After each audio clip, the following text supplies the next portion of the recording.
শুভ সন্ধ্যা। আশা নয় বিশ্বাস ভালো আছেন। আমি আপনাদেরকে নিয়ে যাব আমাদের প্রিমিয়ার সুইটে। দ্য প্রিন্সেস হোটেল চমৎকারভাবে উদযাপিত হলো নতুন ফ্লোরটা ওপেনিং উপলক্ষে।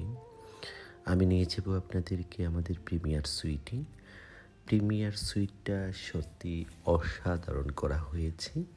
ইন্টার কানেক্টিং রুম, আর এই ইন্টার কানেক্টিং রুমের কি কার্ডটা আমি আপনাদেরকে দেখাচ্ছি। চমৎকার একটা ইন্টার কানেক্টিং রুম, এবং ওপেন করলাম আমি ছিলাম, আমার কলিগেরা ছিল। রুমের ভেতরে ঢোকার পরেই প্রথম রুমটাতে পাবেন একটা সোফা আছে, সেন্টার টেবল আছে, দুটা কিং সাইজের বেড আছে।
ব্যালকনিতে যখন যাবেন অপার সৌন্দর্য সমুদ্র সৈকতটা দেখতে পাবেন।